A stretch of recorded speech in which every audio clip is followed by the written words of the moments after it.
आइए दोस्तों, इस वीडियो में पढ़ते हैं 10th क्लास का मैथ एक्सरसाइज 5.2 का क्वेश्चन नंबर 13। क्वेश्चन नंबर 13 का रहा 3 अंकों वाली कितनी संख्याएं 7 से विभाज्य। कहने का अर्थ ये है कि 3 अंक का ऐसी कितनी संख्याएं हैं जिसमें 7 से पूरी भाग लग सके। तो 3 अंकों की संख्या शुरू कहाँ से होती है? तो 3 अंकों की संख्या शुरू होती है 100 से। कहाँ से? 100 से।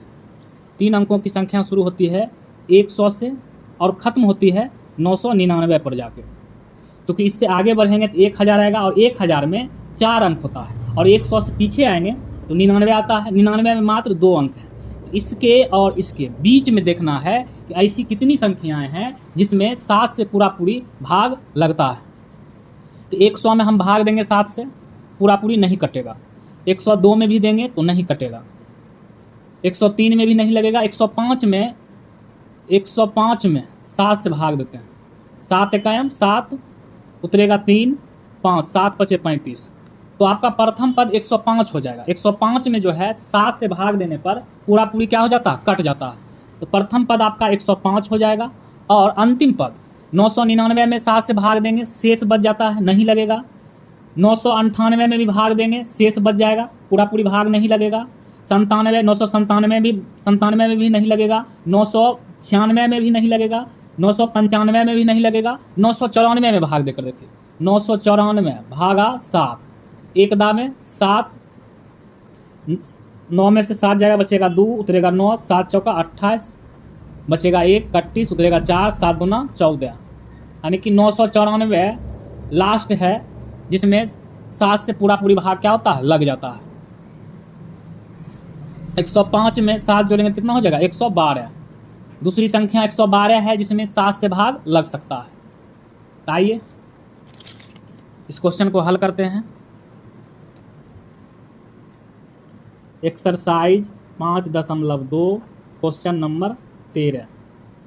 क्वेश्चन नंबर 13 तो एपी हो जाएगा। एपी का प्रथम पद हो जाएगा 105 और दूसरा पद हो जाएगा 112 और अंतिम पद किसमें लगा था 7 से भाग? 994 में। अंतिम पद क्या हो जाएगा? 994।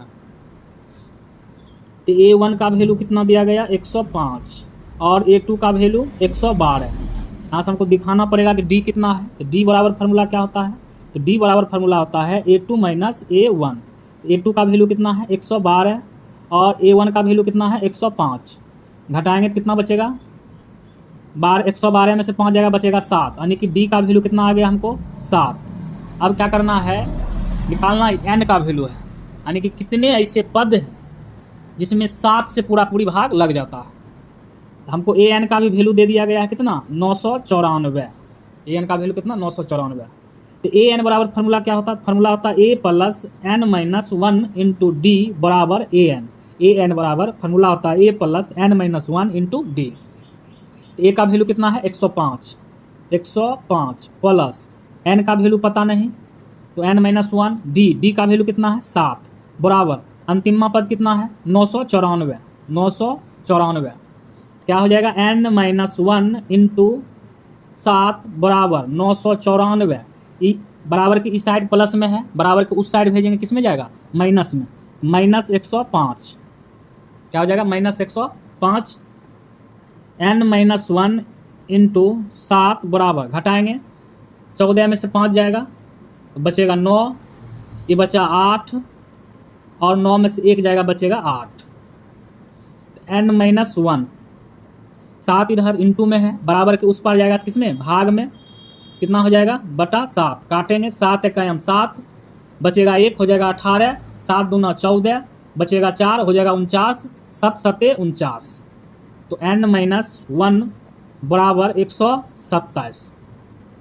अब N बराबर क्या हो जाएगा? 127 और ये माइनस 1 बराबर के उस साइड जाएगा तो प्लस में। तो N बराबर क्या हो जाएगा? 128। क्या हो जाएगा? 128।